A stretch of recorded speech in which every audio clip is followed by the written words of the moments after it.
a outra Thaís? Não, é a mesma.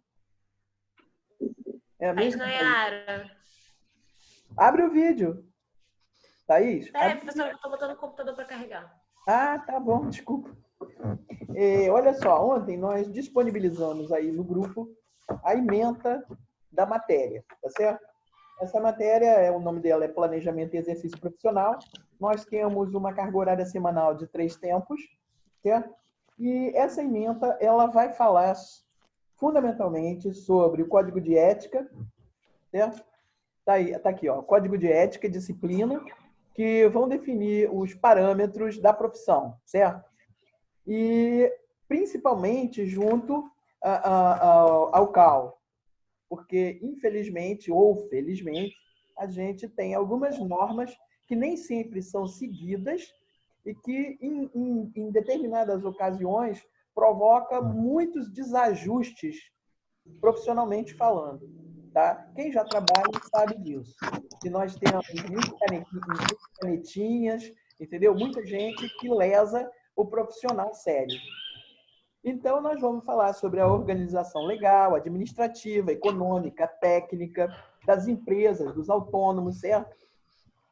A gente vai falar do planejamento organizacional dos escritórios de arquitetura, de projetos. Nós vamos falar sobre especificações, orçamentos, contratos, normas técnicas, execução, sempre que possível, através de especialistas da área, como eu já tinha falado para Bruno e Karina, tá? Eu estou tentando, eu estou conseguindo, aliás, eu não estou tentando, montar a nossa aula, entendeu? Trazendo profissionais de cada matéria dessa, para que eles possam falar conosco de um outro patamar, até para que as aulas fiquem mais dinâmicas. Porque, como eu estava falando para eles, a gente corre um sério risco, tá, dessa aula se tornar maçante e haver uma grande dispersão. Então, o formato das palestras, e posteriormente a elas serão disponibilizadas antes, vocês vão assistir, entendeu? E vão assistir também na hora que a gente estiver falando. E nós vamos montar as perguntas e respostas e depois vamos encaminhar aos profissionais palestrantes para que ele... Entrou uma outra. Tatiana. Oi. Bom dia, Tatiana. Bom dia, professora. Desculpa. Nada. Tatiana. Estou anotando aqui. Tatiana e a outra foi a Mariane. Eu. Bom dia, Mariane. Bom dia. Bom, para vocês terem uma ideia, eu já fiz contato com o pessoal do CAL.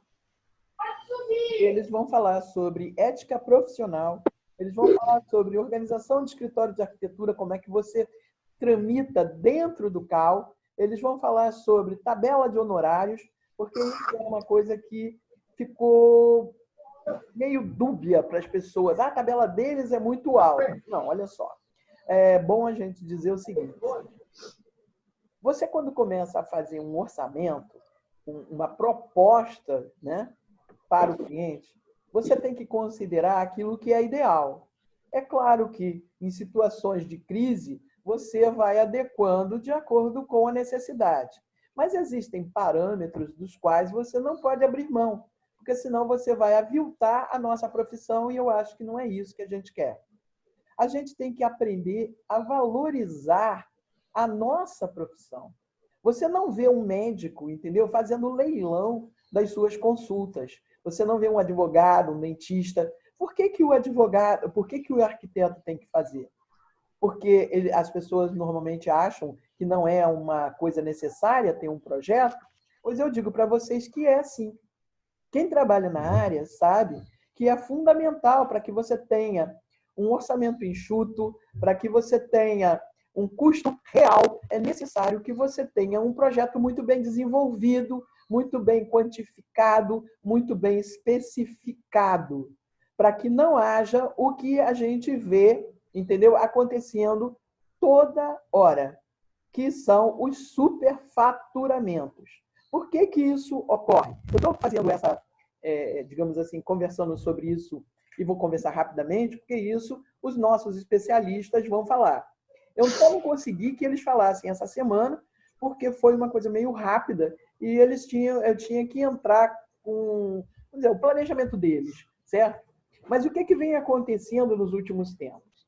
Eu sou de uma época que eu me formei há quase 44 anos atrás, eu me formei em agosto de 76, pela mesma Silvia Souza que vocês estudam, certo? Eu sou da primeira turma da escola, o meu número de matrícula é 0013. É engraçado, né? Vocês já estão em 2000 e tal, e eu sou 0013. E a gente começou em 1971. Então, eu sou de uma época em que nós estagiávamos em grandes escritórios, onde fazíamos todos os projetos à mão, certo? E onde desenvolvíamos todas as fases do projeto. Porque eu não sei se vocês sabem, eu vou falar muito rapidamente sobre isso, depois os especialistas falarão detalhadamente a respeito de cada fase. Existem no projeto várias fases. A primeira delas é o primeiro contato com o cliente, no qual você faz um briefing. Você vai lá, anota tudo o que ele precisa, certo? Tudo que ele precisa, e você vai e faz uma visita ao local. Se for um terreno, se for uma reforma, você vai no local, você verifica tudo. De posse do que ele quer, você vai entrar na legislação, seja ela urbanística, edilícia, certo? Para verificar o que pode ser. Mas existem também as legislações específicas. Porque se, por exemplo, você for fazer uma clínica, ela tem uma legislação específica, você vai ter que ver o que a Anvisa determina. Se você vai fazer um restaurante, também tem uma legislação específica. Uma escola também tem uma legislação específica. Então, você tem que procurar essa legislação e ver o que ela diz. Oi, Davi. Bom dia, tudo bem? Ainda não está ouvindo. Só um minuto que está entrando, Davi, só para a gente... Estou dando boas-vindas, tá? E a gente prosseguir. Tá claro o áudio? Tá claro para vocês? Vocês estão escutando direitinho? Sim. Sim. Beleza. Se não tiver, vocês, por favor, avisem. Bom dia, Davi. Tudo bem? Liga o áudio. Bom, vamos nós, continuando. Então, quando você faz isso, essa fase do projeto, tá? A gente chama de levantamento em geral, que seja o levantamento de dados, que é o que eu falei, e você vai ter o levantamento métrico. Digamos que você tenha um terreno. O terreno tem uma escritura, certo? E você vai verificar, você vai ver se está tudo certo. Porque pode acontecer, tá? Se o terreno for muito grande, você deve ter aferição de um topógrafo para que você possa delimitar as divisas com clareza. Porque já me aconteceu uma ocasião, uma coisa bem desagradável, que eu segui o RGI, certo? Fiz o projeto, e quando fomos locar, a gente verificou que faltavam 6 metros. 6 metros não são 60 centímetros, é coisa para ficar nervosa, certo? Porque isso altera um projeto inteiro. Você muda muita coisa. Então, com isso, eu aprendi que mesmo que você tenha o RGI, é necessário que você verifique as divisas, os limites. Quando é um terreno pequeno, tipo 15 por 30, entendeu? Até um pouco mais, dá para você fazer. Mas quando é um pouco maior, não dá, não. Há muito pouco tempo atrás, eu fui contratada para fazer um trabalho ali perto do autódromo. E a planta que a pessoa me indicou e a planta que estava no loteamento, entendeu? Batia com o RGI. Quando eu cheguei no local, eu verifiquei o seguinte: só de olhar, eu disse para a cliente: olha, o seu terreno não confere. O seu muro não confere com o que está descrito aqui. Ela disse: o que está acontecendo? Eu falei: ele está menor. Aí ela: mas o que nós podemos fazer? Eu falei: olha, eu vou te sugerir, entendeu? Ligar para o topógrafo, até na frente dela mesmo, eu liguei para o rapaz, o cara faz a topografia para mim, e marquei com ele um dia, nós fomos lá e ele fez o levantamento. Realmente, o que foi acontecendo? Os vizinhos vieram marcando E um comia 1 metro, outro comia 1,5 metros. Quando chegou no terreno dela, sobrou o que sobrou. E ela mandou fazer um muro, porque era ali que tinha os muros dos outros vizinhos, e ela foi fazendo. Bom, é um problema, porque ela não conseguiu reaver esse terreno. Já tinha muito tempo, as pessoas, entendeu? São belicosas, no caso lá, a vizinhança era belicosa, e ela resolveu acatar e fazer o projeto dela de acordo com o que estava o perímetro encontrado, não o perímetro real estabelecido no RGI, certo? Então, voltando ao que a gente estava falando. Isso é o levantamento de dados, certo? Que a gente está levantando tudo para que a gente possa começar a fazer a nossa proposta, certo? O segundo passo, depois de ter esse levantamento todo, é a gente fazer o quê? O nosso estudo preliminar. O que vem a ser o estudo preliminar? O estudo preliminar, ele é, na verdade, o resultado do que o cliente quer, daquilo que pode ser feito. Certo? Até agora está tudo bem? Tem alguma dúvida? Alguém tem alguma dúvida? Tem alguma pergunta? Por favor, vocês podem interromper a hora que vocês quiserem, tá? Sem problema nenhum, a gente aqui, eu vou dizer de novo que a tribuna é livre. Estamos num bate-papo, certo? Neste momento, eu sou a professora, mas daqui a pouco vocês serão meus mestres, certo? Então, vamos pensar nisso. Na atual conjuntura, somos todos colegas. Eu, por ser um pouco mais velha, estou numa posição privilegiada. Mas somos todos iguais, estamos no mesmo barco. Então, quando você faz o estudo, certo? Ele é aquilo que você entendeu que o cliente queria, tá? Daquilo que pode ser feito dentro da legislação, seja ela edilícia, urbanística e a específica, certo? E você apresenta a ele. Essa é a primeira ideia. Quando você chega para discutir com o cliente, você pode ter uma grata surpresa, porque pode não ser aquilo que ele estava pretendendo.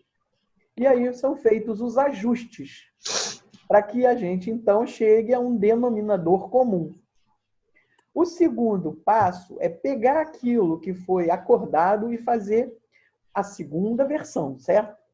Essa segunda versão, tá? Ela é uma versão, digamos assim, que é quase a definitiva, porque você vai levar para o cliente e aí ela sofre ajustes.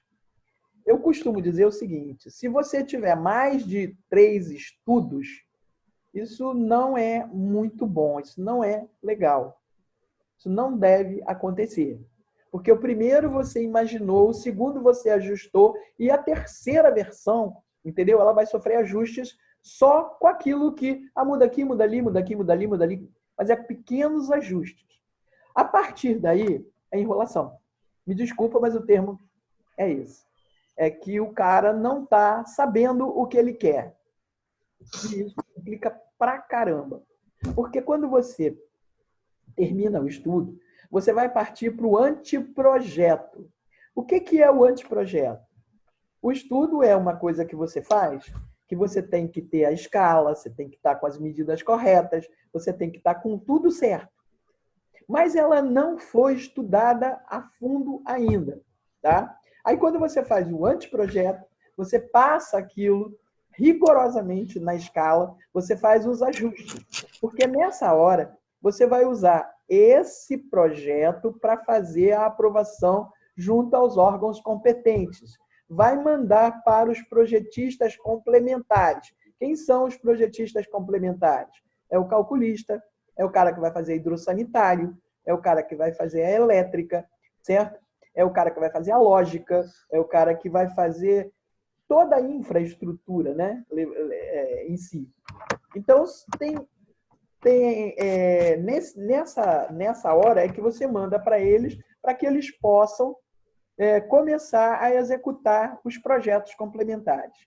Evidentemente, quando você envia para eles, você já tem que ter noções suficientes para você fazer um pré-lançamento de estrutura para que fique mais fácil você discutir com eles depois. É para isso que a gente estuda o cálculo na faculdade. como também a gente vai fazer o hidrossanitário, a gente vai fazer o elétrico, vai fazer um pré-lançamento. Nós não estudamos isso para nos tornarmos projetistas dessas matérias, e sim para que a gente possa saber coordenar o nosso projeto. Porque nessa reunião de profissionais, o coordenador é o arquiteto. É ele que sabe o que liga cada coisa, não é o engenheiro. Muitas das vezes, você vê as obras sendo mal executadas exatamente porque ela não foi desenvolvida o suficiente pelo arquiteto que concebeu o projeto, que teve a ideia, entendeu? E aí começam a surgir problemas e os superfaturamentos. Porque 90% das vezes as pessoas param, os órgãos oficiais principalmente, param no anteprojeto, que ainda não chegou, entendeu, à fase de desenvolvimento total. Porque você, por exemplo, não sabe qual é o tamanho do pilar, quais são as vigas, e você tem que saber isso para você poder trabalhar. Quando você envia para os projetistas o seu projeto, tá? Com essas informações, ele te retorna com a ideia dele, o lançamento dele. E aí você tem a primeira reunião, entendeu? Sobre tudo isso que vai acontecer. E ali são discutidos. Olha, eu precisava que você diminuísse esse pilar. É possível fazer isso. O grande problema hoje é que as pessoas têm um programa, tá, de computador e elas não gostam muito de parar, calcular caso a caso. Eu sugiro que, quando isso acontece, você tenha um pouco de paciência, entendeu? O que aconteceu nisso? Você tem um pouco de paciência e discuta educadamente, entendeu? Mas você tem que ter base para discutir. Você não pode chegar e dizer, esse pilar aqui tem 50, eu quero que você ponha 20. Aí o prédio vai cair e não é isso que a gente quer. Você tem que ter noção. Né? Muito bem. Quando ele devolve isso, você faz o que a gente chama de pré-projeto. Antônio e Davi, vocês estão ouvindo? Professora, Oi. eu acho que começou a dar um corte, porque tem gente com o áudio ligado. Eu acho que é melhor todo mundo desligar o áudio. Pode falar quando for. Tá, pode ser. Porque estava dando uma interferência, estava difícil de te ouvir. Até onde vocês ouviram, para eu poder repetir? Foi agora, 2 minutos atrás, começou a dar um... Tá, então faz isso, desliga o áudio e quando vocês tiverem alguma coisa, vocês ligam e me perguntam. Tudo é bem? melhor. Tudo bem? Davi, você está aí, Davi? Davi? Tô sim, professora. Tá só porque eu tô sem vídeo, mas e também tô sem áudio, só quando eu tiver que falar alguma coisa eu vou colocar, tá bom? Tá, é isso que a gente está combinando para evitar problema, porque parece Sem problema nenhum, professora. Tá indo tá bem? Tá todo mundo escutando direitinho então, né? Tá sim. Beleza. Show. Obrigado. Nada. Faltou só o Antônio, foi. O Antônio está aqui. Eu estou vendo o Antônio, está aqui o Antônio. Não, era para desligar o áudio, mas ele já desligou. Tá desligado. A Thaís que está com o áudio ligado. Desliga aí, Thaís. Thaís, desligou, beleza. Então, voltando ao que a gente estava falando.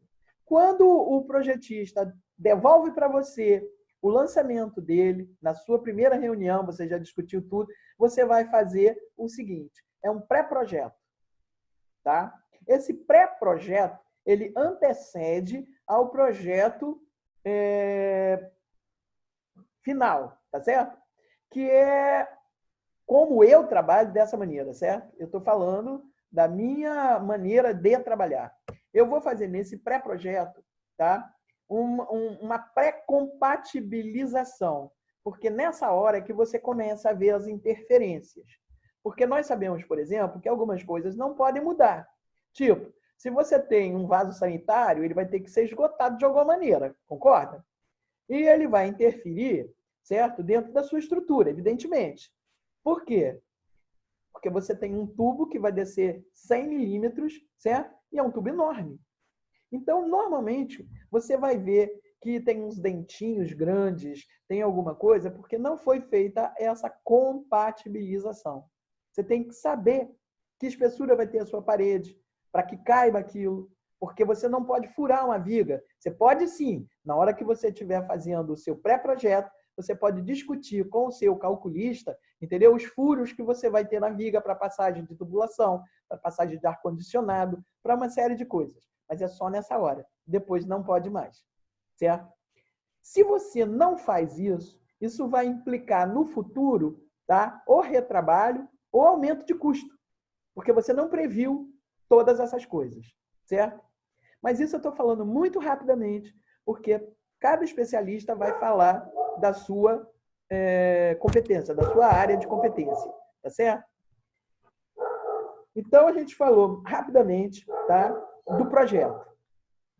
E aí eu vou só para terminar. Aí, quando você faz isso, ele volta para os seus instaladores, certo? Para os seus projetistas complementares, fazer o executivo deles.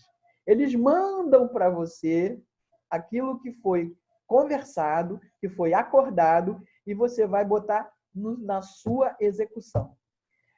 O curioso é que hoje as pessoas não lançam nos projetos executivos as medidas, elas deixam, por exemplo, que o mestre ele pegue na escala dele, no metro dele, né, as medidas das tomadas, dos ralos, mas somos nós que temos que colocar, porque somos nós que sabemos, por exemplo, onde o ralo deve cair por causa da paginação do piso. E isso, ultimamente, não tem ocorrido. O que gera obras, entendeu? Muito mal feitas. Gera obras com custo absurdo, porque o cliente olha e diz assim, mas não era isso que eu queria. Então a pessoa diz, mas isso aí é um desenho. Não, querido, olha só. Quando você faz um projeto, o desenho do projeto tem que ser o mais fiel possível à obra. Ajustes vão acontecer. Porque se você locar uma parede de forma inadequada, com um ângulo que dê uma distorção de 2 graus, você já altera 5 centímetros, às vezes, na paginação do piso, você já altera isso. Quem trabalha com obra, Antônio e Bruno, sabem que eu não estou falando nada absurdo. É ou não é verdade? Nós sabemos que é isso que acontece. Se você não fizer a locação correta, se não levar, o que tem? É com o áudio ligado. Adivinha quem me ajudou? Seu Adilson. O quê? Lá em Penedo, esse hotel que a gente ficou também. Mas o pai sabia pegar. Davi, você está com o áudio ligado conversando com alguém. Aqui, ó. Aqui é aquela pé de largura. Sem chover, tava passando água. O quê? Pede para desligar o áudio. Davi, eu não sei, você está falando de outra coisa, eu não estou entendendo. O que era que você estava falando? Era comigo? Era uma interferência aqui na aula ou você estava falando com outra pessoa? Entrou mais um. É o Antônio. Conseguiu o computador, Antônio? Professora, desculpa, não, foi o pessoal que falou aqui, eu já saí daqui. Tá bom, desculpa. É que, falando. Então, continuando, certo? Então, é muito importante que a gente valorize o desenvolvimento do projeto. Porque se nós somos os maestros, nós é que sabemos, entendeu? Qual é o tom que a gente quer em cada melodia que a gente estiver executando, concordam? Se você não fizer isso, você vai ter coautoria. E a gente costuma dizer, brincando, entendeu? Que pior do que peão é o peão com iniciativa. Porque 90% das vezes ele vai fazer alguma coisa que ele acha melhor. E nem sempre aquilo é o que nós achamos. Porque, convenhamos, que cada um de nós tem uma realidade diferente da do outro. E cada um de nós vai tentar adequar o nosso dia a dia à nossa realidade, até para facilitar a nossa própria vida. Então, vamos levar isso em consideração e começar a trabalhar o projeto nas suas diversas fases. Nós vamos ter um ganho de custo muito grande, nós vamos ter a qualidade do nosso trabalho melhorada e muito. Tem uma outra coisa que as pessoas ignoram. Eu não estou dizendo que vocês devam ensinar, por exemplo, o marceneiro a construir o seu móvel. Mas você tem obrigação de saber como é que você quer que ele construa o seu móvel. Não é fazer só um desenhinho e informar que a porta é assim, que a porta é assado, que isso. Você tem que saber se a porta abre, que tipo de dobradiça você vai usar. Se é uma dobradiça assim ou se é uma dobradiça de outra forma, você tem que saber. Outro dia eu fui surpreendida porque eu escrevi dobradiça de mola no coisa. E o marceneiro, ele é um cara muito antenado e eu achei aquilo incrível. Ele foi e me mostrou que hoje a dobradiça de mola, ela tem um freio. Eu não sei se vocês sabiam disso. Eu não sabia, eu aprendi nesse dia. Quando você vai fechar a porta de um armário da cozinha, normalmente, o que acontece? Ele dá uma batida, que é uma maravilha, né? Você fecha e vai, bah! Ela não, ela vai devagarzinho. Aí ela fecha. O que isso traz de benefício? Uma vida mais longa para as suas portas. E você não vai ter que ficar regulando toda a vida, entendeu? Aquela batida, porque aquilo ali vai tirando a porta, entendeu? Do prumo, certo? Então eu achei aquilo o máximo e já estou especificando dessa maneira. Eu vi como é que era e já estou especificando. Tem uma outra coisa engraçada que eu aprendi há muitos anos atrás, quando eu ainda era estudante e tinha um marceneiro. Eu não sei se era marceneiro, carpinteiro, porque o cara era muito bom para fazer telhado, para fazer portas, janelas, etc. Eu acho que ele era mais carpinteiro do que marceneiro, porque ele não tinha o que a gente chama de talho fino. Quer dizer, ele até tinha, porque ele fazia umas esquadrias fantásticas. Mas o cara fazia essa coisa mais bruta, certo? E esse cara me ensinou uma coisa muito engraçada, que na época eu ficava olhando e dizia, nossa, que coisa estranha. Ele disse para mim assim, menina, você sabe para que servem as dobradiças da porta? Eu digo, lógico, para abrir a porta. Ele disse, sim, mas qual é a função de cada uma? Você sabe? Não. Então eu vou te ensinar. Aí ele disse, a primeira vez, quando você vai colocar uma porta, a primeira dobradiça que você coloca é a de cima. Aí eu digo, tá, tem lógica. Ele disse, tem lógica, mas ela para quê? Porque ela fixa. A segunda dobradiça que você coloca é a de baixo. Por que você coloca a de baixo? Eu digo, para a porta não ficar troncha. Ele disse, não, é para equilibrar a porta. E qual é a dobradiça que abre e fecha a porta? Eu falei, a do meio. Ele disse, a do meio. Se você, por exemplo, estiver usando uma dobradiça de mola da Pagé, você não precisa, tá, colocar pressão na de cima e na de baixo. É só na do meio. O Miguel está aqui que não me deixa mentir. Nós fizemos, há alguns anos atrás, um escritório ali na Cinelândia. Era um andar inteiro. Metade do andar. Álvaro Alvim, né? Álvaro Alvim, exatamente. Não, ali era Alcindo Guanabara. Não? Era Álvaro Alvim. Não sei. É ali perto do Teatro Rival. Do lado do Teatro Rival. No escritório de advocacia, né? É isso. E ali a gente mandou fazer todas as portas, que eram portas especiais, umas portas até muito bonitas, feitas de madeira e vidro, que o cliente queria, tá? E a gente usou as dobradiças de mola Pagé. E a mulher quis as dobradiças. Hoje em dia existe a dobradiça de mola Pagé, com mola e sem mola, mesmo modelo, mas naquela época não tinha. E a gente comprou, e o marceneiro foi instalar. Eu não sei se você se lembra disso, Miguel. E ele botou pressão em todas as molas. Gente, quebrou porta. Ele vai, pá! Era uma coisa de doido. Aí quando eu cheguei, eu falei, rapaz, não é isso. Faz o seguinte, tira a mola de cima, tira a mola de baixo, deixa a mola no meio. Não vai abrir. Eu falei, tenta. Aí abriu e fechou numa boa. E aí eu expliquei a ele que eu tinha aprendido isso ainda menina, né? Menina que eu digo, eu devia ter uns 20 anos, 22 anos, por aí assim.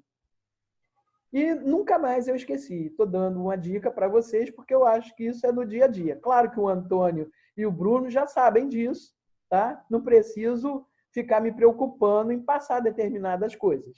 Mas se não sabe, que bom, entendeu? Que eu pude repartir com vocês. Bom, prosseguindo.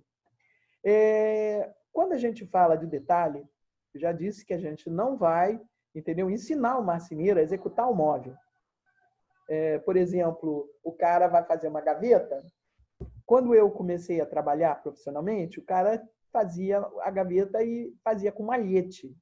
E aquilo não soltava nunca. Vocês já viram um trabalho com malhete em móveis antigos. Malhete é aquela parte onde você faz os encaixes na madeira. Aquilo, marceneiro, tem que ser muito bom e antigo e ter um histórico, né, familiar para poder continuar fazendo isso. Porque hoje é tudo pregado e colado. Então, o que eles fazem? Quando você vai fazer uma gaveta, eles não fazem mais dessa maneira. Eles colocam uma contrafrente. Você pode abrir uma gaveta na sua cozinha que você vai ver isso. Você vai ver que tem uma frente e por dentro você tem uma outra madeira. Eu perguntei para o marceneiro um dia, mas por que isso? Ele disse, porque eu tenho medo dela cair. Mas como assim? Não, porque ela pode soltar e tal. Não é isso que vai acontecer. Então, eu entrei na internet e fui descobrir como é que poderíamos, entendeu? Economizar 2 centímetros dentro de uma gaveta. Que pode não parecer, mas isso vai fazer, por exemplo, toda a diferença quando você tiver que instalar um faqueiro ali dentro. Porque ele tem um tamanho padrão. E você tem que ter aquele tamanho padrão ali dentro. Então, você tem que saber cada coisa. Quando você abre o Neuffer, por exemplo, todos vocês já devem ter consultado o Neuffer, não é verdade? Vocês vão verificar que ele te dá tamanho de garfo, tamanho de faca, tamanho de colher, tamanho de copo, tamanho de sapato, tamanho de tudo. Por que isso? Porque ele é um perfeccionista, ele quer que você projete de forma adequada, correta. Se você vai fazer uma sapateira e você não sabe qual é o tamanho de um sapato, você não vai fazer uma sapateira. Você vai ser uma empilhação de sapato, certo? Você não vai fazer aquilo, ele não vai servir para aquilo. Você vai jogar o sapato ali dentro só para tirar do caminho. Eu acho que cada coisa tem que ter a sua função estabelecida de forma correta. Se você não sabe o tamanho de uma panela, se você não sabe o tamanho de uma tampa de panela, como é que você vai projetar um armário de cozinha? Se você não sabe qual é o tamanho de um prato, como é que você vai projetar um armário? Você não tem que saber. Se você não sabe, por exemplo, quanto mede uma calça, como se pode guardar uma calça, como é que você vai projetar? Não projeta. Isso faz parte do detalhamento do projeto. É onde você vai fazer a coisa funcionar de acordo com a necessidade do seu cliente. Se você, por exemplo, tem um consultório médico, você tem que saber, curiosamente, que o médico atende o paciente sempre por um lado. Vocês já repararam isso? Quando você deita numa maca, que o médico, mesmo que ele tenha espaço do outro lado, ele vai te atender do único lado? Vocês já repararam isso? A mesma coisa é o dentista. Isso é uma coisa que é uma técnica deles, entendeu? É uma maneira, ergonomicamente, é a melhor, entendeu? E é por isso que eles fazem. Então, isso é fundamental para que você possa fazer um projeto adequado.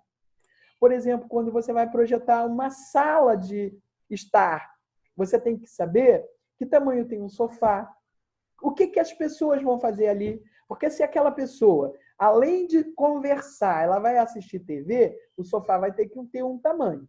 Mas se ela for só uma sala de conversa, ela tem um outro tamanho. Certo? Então, tudo isso é fundamental. A mesma coisa num quarto, quando você vai ver a cama, quando você vai ver a sua cômoda, entendeu? Cada coisa tem o seu tamanho específico. E isso é o que a gente chama de detalhamento do projeto. Deu para entender? Tá claro? Beleza. Nós vamos falar também, depois para vocês, tá? Eu falei um pouco hoje do anteprojeto, tá? E vou falar, por exemplo, das especificações. Quando você vai fazer a especificação do material, o que você costuma fazer? Você vai ver o que está se usando, ou você tem a noção exata de que você precisa fazer a especificação correta para cada uso? Normalmente, hoje em dia, as pessoas seguem as tendências. E quando você segue a tendência, você comete uma série de enganos. Você tem que ver qual é o material que realmente você quer utilizar e que você necessita utilizar. Por exemplo, se você vai fazer um consultório médico, se você vai fazer um laboratório, se você vai fazer... Só um minuto que ele vai colocar aqui. Para quê, menino? Vizinhança, barulho. Ah, tá. É porque tem muito barulho. Então eu vou botar o headphone para ficar mais fácil. Mas não tem, eles estão sem áudio. Para que eu quero isso? Cortar o som da rua. Tá. Então, quando você começa a fazer a sua especificação, se você vai fazer, como eu estava falando, uma clínica, um consultório médico, certo? Um laboratório, você tem que levar em consideração que você tem que ter um piso, por exemplo, tá? Que seja de fácil limpeza e que você possa, entendeu? A asepsia seja total, certo? E que você não tenha nenhuma junta, tá? Então o piso tem que ser um piso monolítico. Porque a própria Anvisa, ela impede, ela não proíbe, tá? Porque nós sabemos que no nosso país as coisas acontecem de uma forma um tanto diferente. Mas nós precisamos levar isso em consideração e passar a valer o que a gente sabe que tem que ser e começar a exercitar isso. Então, quando você vai fazer um piso, por exemplo, eu, alguns anos atrás, eu fiz um laboratório de análise de ar e água. E eu fui consultar a Anvisa, tá, para ver o que nós poderíamos fazer. Eles me deram como opção 2 pisos. Ou eu ia usar um piso epóxi, tá, cujo preço é uma exorbitância, que é um piso feito com uma resina epóxi, mas misturada numa massa. Eu não sei se vocês já tiveram a oportunidade de ver. Ele não tem junta, ele é monolítico, tá? E ele custa um verdadeiro absurdo. Ou eu poderia usar uma manta, certo? Soldável, que foi o que a gente acabou usando, porque era tão bom quanto e o custo caía bastante e o cliente optou por essa solução. Isso virou uma referência para mim, porque realmente ficou um trabalho muito bem feito. Para as paredes desse laboratório, nós tivemos que usar as paredes de sala cirúrgica, porque ela também não podia ter emendas, ela também não podia ter nenhuma fresta, porque se é um laboratório de análise de ar e água, eu não posso ter nenhuma interferência externa. Então, a minha especificação não foi pelo que eu gostava, e sim pelo que tinha que ser. Claro que o bom gosto, entendeu? Leva você a escolher cores sóbrias, harmonizar as cores, certo? Utilizar as coisas como deve ser. Mas tem coisas que não podem ser mudadas, que elas têm que ser daquele jeito, senão não dá certo. Deu para entender? Ficou claro? Então, quando você faz a especificação, você tem que levar em consideração isso. Se você, por exemplo, vai projetar uma casa, e nessa casa você tem as áreas molhadas, certo? Você tem que saber o que você vai colocar. Evidentemente, você não deve colocar, e não é aconselhável que você coloque um piso liso no seu banheiro. Tem que ser um piso, pelo menos, entendeu? Semi-áspero, tá? Claro que não é totalmente áspero. Quando você vai, por exemplo, colocar um revestimento no entorno da sua piscina, você tem que lembrar que as pessoas vão estar ali despidas quase que totalmente, né? Vão estar protegidas apenas com um short, uma sunga, um maiô, um biquíni, certo? E que elas vão estar descalças. Então, você não pode colocar nenhuma coisa que vá provocar queimaduras nessa pessoa. Existem pisos, tá, que eles absorvem, quer dizer, eles não exalam o calor. Eu não sei se vocês já tiveram a oportunidade de ver. Eu vou citar aqui um nome, tá? Uma marca, que é o Solário. Tá? Ele é feito de uma matéria, de um material, quer dizer, que ele é atérmico. Então, você pode colocar ali que ele não vai provocar nenhum tipo de problema. Você pode deitar em cima que ele não vai aquecer e não vai te queimar. Então, você tem que saber cada coisa. Suja com uma facilidade, né? Olha, mas ele é fácil de você limpar também. Ele não é difícil. Porque você... Mas tem que limpar toda semana. Sim, mas aí é que tá. Você varre casa todo dia. Você lava banheiro sempre. Então, tudo tem um custo-benefício. Entendeu? Desculpa, Antônio, mas a gente tem que pensar nisso. Você pode usar um deck de madeira, beleza, ele também vai te dar esse conforto térmico, mas de tempo em tempo você vai ter que. Eu estou usando só um exemplo. Você vai ter que ter a manutenção, porque senão ele vai ficar fosco, ele vai ficar estranho, certo? Ele vai ficar bastante desagradável à vista, olhando, né? Então, você tem que ter a manutenção. A manutenção é periódica, você tem que ter.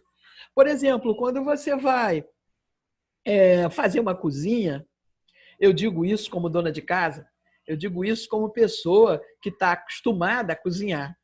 Se você resolve colocar na sua cozinha pastilhinhas, você está frito. Porque se você gosta de fritura, você vai ter que limpar aquilo todos os dias. Vai ser uma coisa absurda. Então, quanto maior for, menos juntas tiver, mais fácil vai ser a manutenção. Você tem que lembrar disso. Você vai, por exemplo, colocar um piso. Entendeu? Eu me lembro, há muitos anos atrás, eles fizeram lá o Norte Shopping. Quando ele inaugurou o Norte Shopping, estava surgindo naquela época o porcelanato. E eles usaram um porcelanato, que não era o porcelanato de hoje, no piso. Gente, um mês e pouco depois, com o fluxo de pessoas que frequentava aquilo, o piso já estava um terror. Eu me lembro que nessa época eu fiz um projeto da loja Gambier e foi inaugurada lá no Norte Shopping. Tinha assim uns 2 meses, mais ou menos, que o shopping tinha sido inaugurado. O piso já estava uma coisa horrorosa. Você olhava, ele já estava todo riscado. Imediatamente após, eles trocaram aquele piso todo. Então, isso é que eu estou querendo mostrar para vocês. Que não existe a especificação, como as pessoas falam, daquilo que está usando. Não, não é isso. É aquilo que é adequado para o uso que você vai ter. Confere? Então, por exemplo, se você vai fazer um quarto, e aí você quer colocar um piso, um porcelanato, um granito, um mármore, entendeu? Na sua casa inteira, inclusive no seu quarto, você tem que lembrar que você tem que colocar um tapete ao lado da sua cama, porque você levanta descalço, a não ser que você durma de sapato ou de meia. Aí é diferente. Mas isso são coisas básicas que você tem que levar em consideração. Concorda? Se você, por exemplo, tem uma casa que tem criança, certo? Você tem que levar em consideração que se você, por exemplo, faz uma escada e o corrimão dessa escada é totalmente vazado, certo? O que vai acontecer? Essa criança vai cair lá embaixo. Ou você vai educar esse menino, vai andar de coleira com ele? Não vai ser isso. Então, você tem que pensar em cada coisa que você está fazendo. Então, quando se faz um projeto, e lá na minha aula de metodologia, eu sempre lembrava isso, não é sentar, abrir um papel branco e começar a fazer quadradinhos, riscadinhos aqui, etc. Não é isso. Você tem que ter essa noção do que você quer, do como você vai fazer, para quem você está trabalhando, do que essa pessoa gosta, como ela vai utilizar. Por exemplo, hoje em dia a gente está levando em consideração o desenho universal, certo? E quando você pensa no desenho universal, que é uma coisa que eu já utilizo há algum tempo, você está dando possibilidades a todas as pessoas a usar o seu espaço de forma igualitária. Você não está privilegiando um ou outro, você está dando chance a todos. Então, no nosso código de obras, se você observar, você vai ver que as nossas portas estão assim. No mínimo, está escrito isso, no mínimo 60 por 2,10. Aí, onde é que você normalmente usa isso? Nos banheiros. Por quê? Porque o fluxo é menos intenso. Você coloca, por exemplo, no mínimo 70 por 2,10. Onde é que você coloca?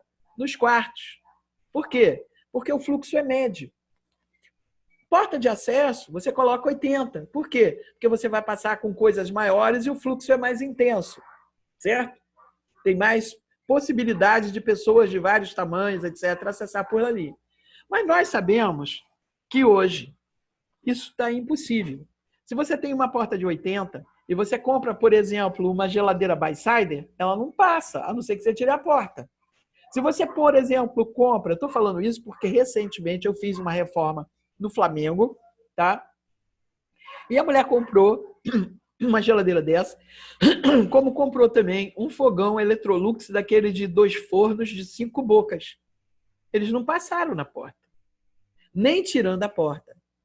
Nós tivemos que tirar a porta do fogão e a porta da geladeira. Tivemos que acionar a assistência técnica para que eles viessem e retirassem as portas e recolocassem as portas, porque estava dentro da garantia, para que nós não perdêssemos a garantia do material.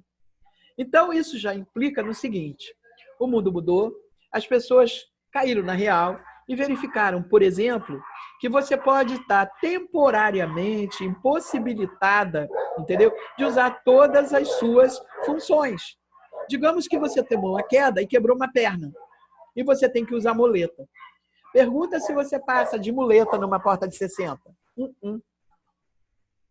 Pergunta se você passa de muleta num corredor de 80. Não passa.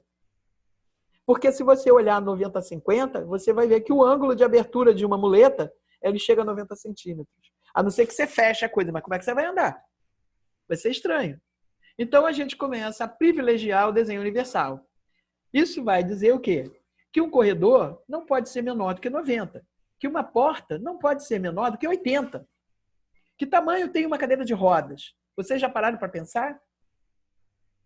Numa cadeira de rodas, ela passa numa porta de 70? Passa. Mas como é que ela passa?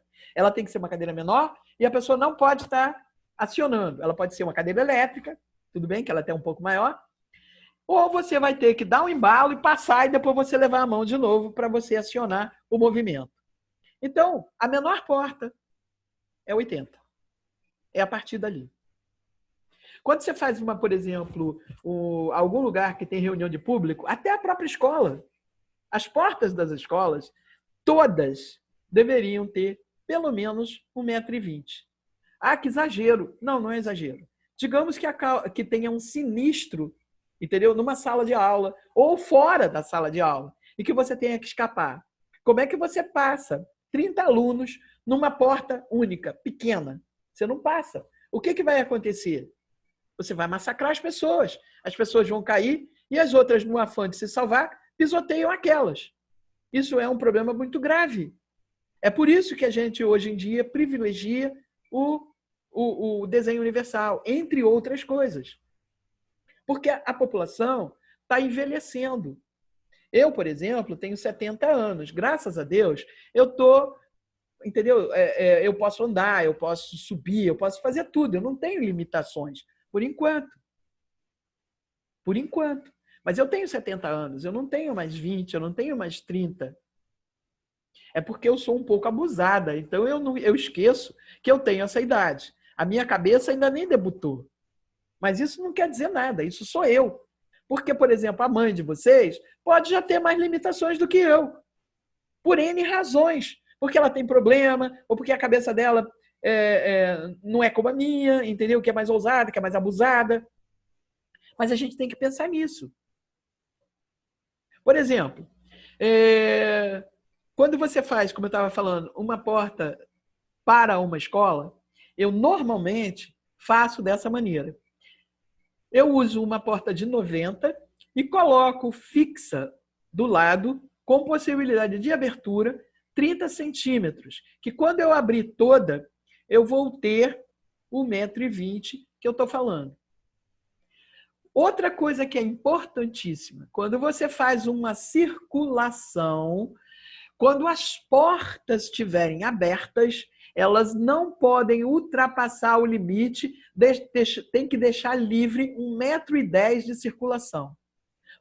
Ou você vai fazer um corredor gigantesco, que você vai ter 90 mais 90, dá 1,80 m, mais 1,10 m, você vai ter 2,90 m, vamos dizer 3 metros de corredor, ou você pode chegar a ter 2 metros, 2,5 metros. Como você faria isso? Você faz a marcação de uma reentrância na posição das portas. Isso vai facilitar? E muito.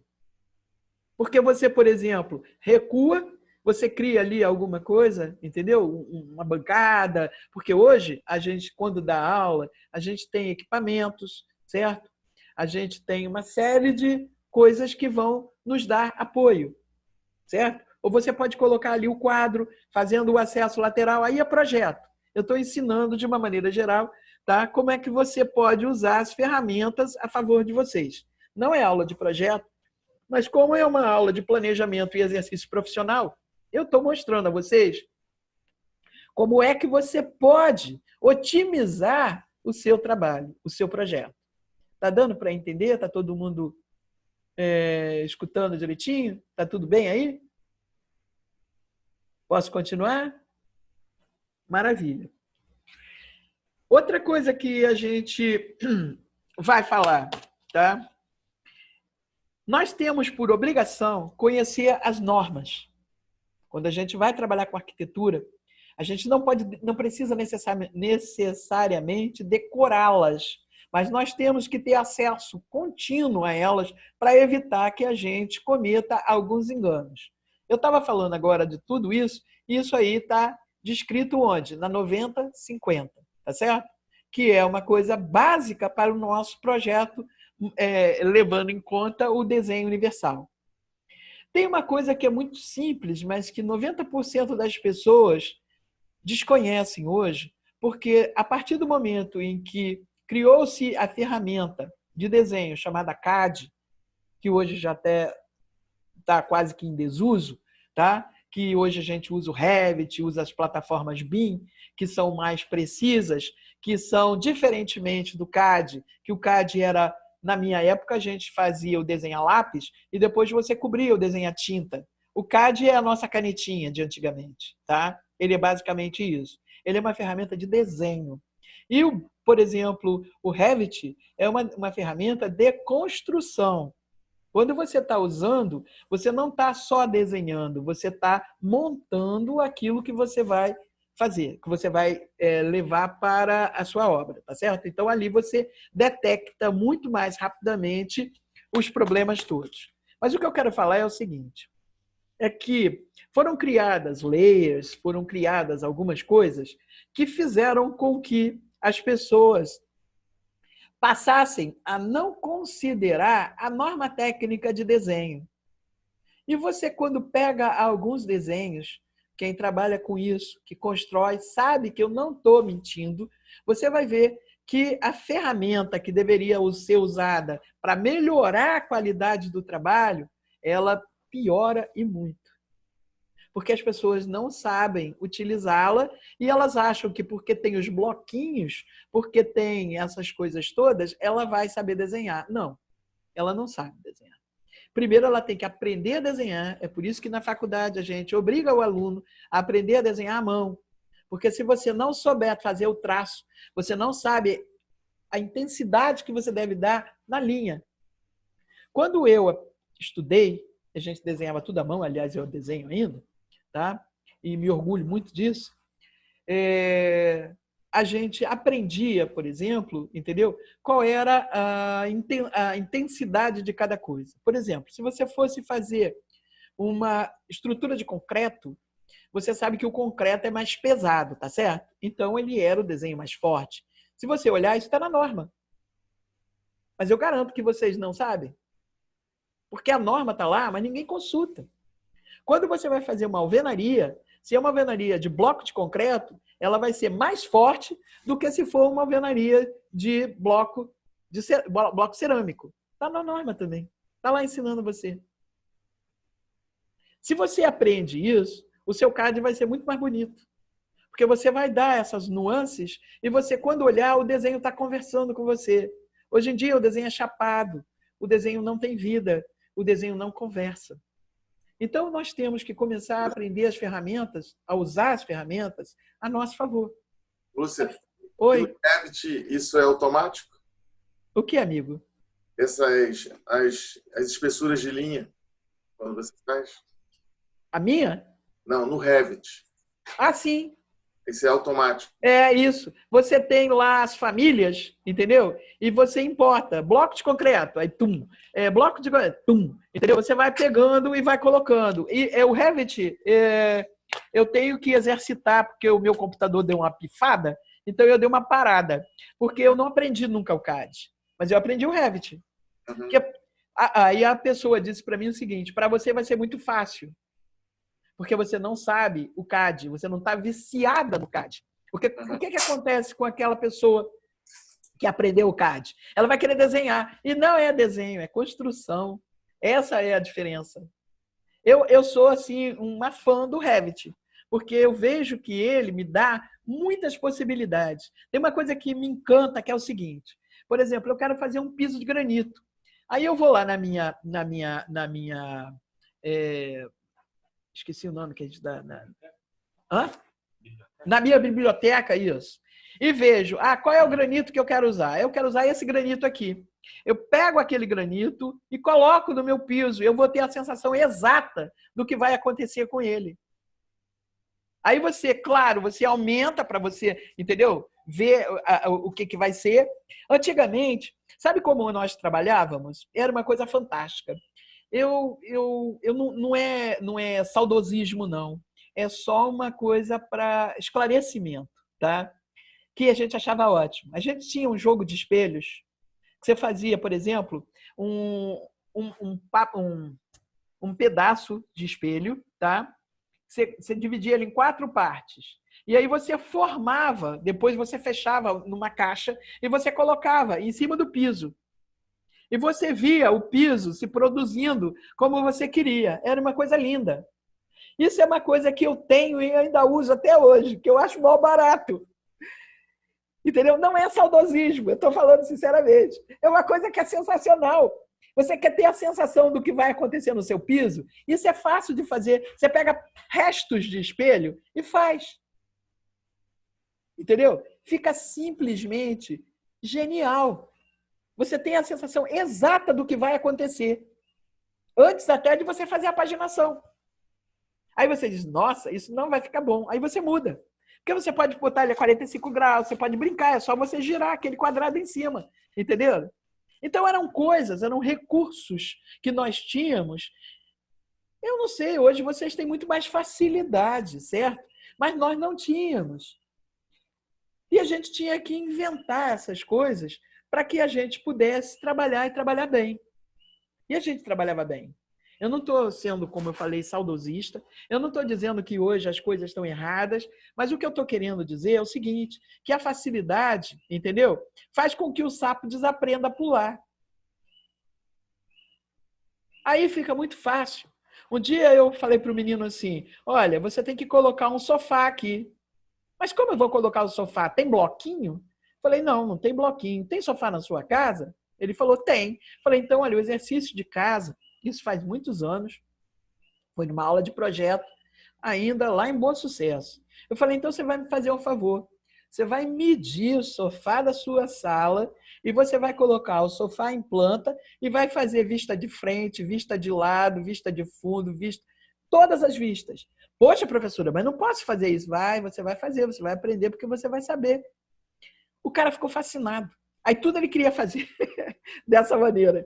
Porque as pessoas desconhecem. São recursos muito rudimentares, mas que instiga você a produzir melhor. Porque fica muito no automático. Foi o que eu disse a respeito do calculista. O cara não quer, entendeu? Por exemplo, fazer um cálculo como se fazia na época de Brasília, na época das grandes construções do Niemeyer, que o calculista tinha que ser o AIS para construir e projetar aquelas estruturas. Hoje o cara tem o quê? Bloquinhos, programas, e os caras vão fazer o quê? Os caras vão querer entrar naquele programa e trabalhar aquilo daquela maneira. Não estou dizendo que é certo, não estou dizendo que está errado. O que eu acho é que cada caso é um caso e tem que ser tratado como tal. Quando você generaliza um projeto, você está tentando descomplicar para você, mas você está criando um problema para a sua execução. Porque você não está levando em conta aquilo que você tem que estudar para saber o que vai acontecer depois.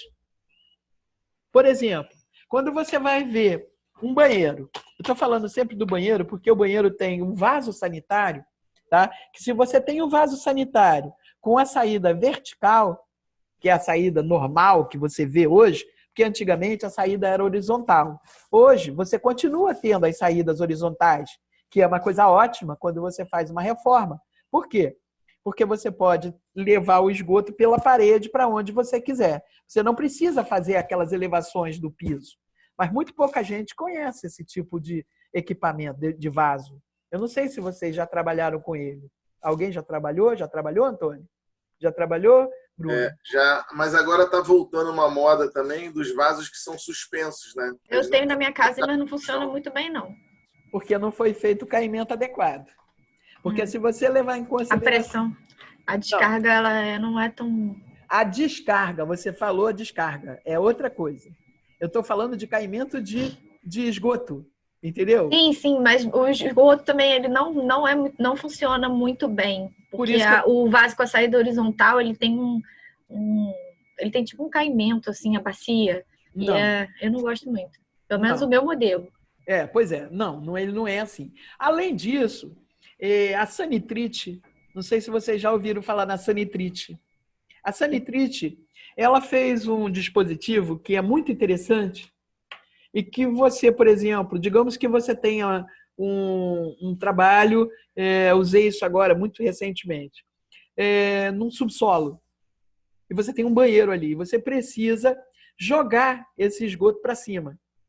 Antigamente, você tinha que fazer um bombeamento e hoje, com a sanitrite, tá? Você consegue bombear até 4 metros de altura. E quando você, por exemplo, faz uma reforma, tá? E o seu esgoto está muito distante, que deve ser o caso da colega aqui, de repente, e não foi feito o caimento adequado, porque todo esgoto tem que cair pelo menos 2%. Se ele não cair 2%, ele vai ter problema de parar e vai ter um entupimento, etc. e tal, certo? Isso é outra coisa que você tem que saber. E não é o dia a dia só que vai te mostrar, são as técnicas, você tem que procurar. Porque quando você aprende instalações hidráulicas, instalações hidrossanitárias, né, você tem que saber isso. Na matéria, a matéria tem que contemplar esse tipo de observação, certo? Ela tem que contemplar. Miguel está aqui pesquisando sanitrite, entendeu? Quer botar aí? Não. Ele vai colocar aqui depois para vocês verem como é o que é isso, tá? O que você vai fazer, Miguel? Eles estavam lá no Morar Mais por Menos, não estavam? Que eles fizeram um banheiro. Sim, estava assim. Miguel, você tirou é que eu não estou mais vendo vocês. Miguel está lá no Google, não sei o que ele está fazendo. É porque eu sou muito nova nisso, gente. Aí eu fico preocupada com o que está acontecendo. Bom, tá dizendo que está na tela principal, sem problema. Eu me disperso. Desculpa, gente, eu me disperso. Ele está botando aqui o negócio, aí eu sou igual criança. Aí eu fico olhando para ali ao invés de olhar para vocês, porque eu não estou vendo vocês. Bom, ele botou aí na tela, vocês já estão visualizando? Não? Ele vai botar agora. Estão vendo agora? Vocês estão vendo? Sim ou não? Sim. Olha só, por exemplo, você pode ter ele interno ou externo. Ele pode estar dentro da parede ou ele pode estar por fora da parede. Tá vendo? Isso aí bombeia o esgoto para onde quer que você queira levar. Ele tem um preço de aproximadamente R$ 2.500, tá? Mas é um custo-benefício que vale a pena, porque você consegue trabalhar sem o menor problema, certo? Estão vendo? Ele está mostrando aí. Qual é o nome mesmo, Lúcia? Sanitrite. Sanitrite. Isso, sanitrite. Está aqui, ó, escrito aqui do lado esquerdo. Tá vendo? Vi aqui. Sanitrite. Olha lá. Aqui tem bem aqui, ele está mostrando o vaso. Olha lá, o vaso de saída horizontal, o vaso suspenso. Tá vendo ali? Aliás, esse vaso é um vaso que me dá uma certa insegurança, tá? Porque eu tô muito gorda, eu sempre acho que ele vai cair, que ele não vai me aguentar. É verdade. Mas ele é muito bom, por exemplo, para quem tem problema de locomoção. Porque ele pode ser acoplado, entendeu? Na altura que você quiser. Então, por exemplo, se você tem um cadeirante, ele é ideal. Entendeu? Ele é ideal. Ali, por exemplo, daqui o outro exemplo que eles estão te dando é na cozinha. Olha lá, a máquina de lavar prato e a pia acoplada nele. Isso aqui é muito próprio, por exemplo, se você estiver trabalhando no subsolo. Porque você não vai ter como esgotar isso. Aí você teria que usar um equipamento possante quando ele te dá essa possibilidade, entendeu? A um custo bastante razoável. Tá? Mas, Lúcia, como é que ele funciona? Ele tem alguma ligação elétrica? Elétrico. Não, né? É elétrico? Ah, É. tá, entendi. Ele é elétrico. Tá? Ele vai ter uma instalação. Ele é uma bomba. E manutenção? Manutenção pouca? É muito fácil. Muito é fácil. pouca. É isso. Ele é muito Beleza. pouca. Ele é muito útil, é muito interessante, entendeu? Vale muito a pena. Eu já usei 2 vezes e fiquei muito satisfeita. Ele realmente resolveu o meu Ô, problema. professora, isso aí é uma bomba para você ligar até o esgoto, é isso? É isso aí. É só isso. É só isso. Entendi.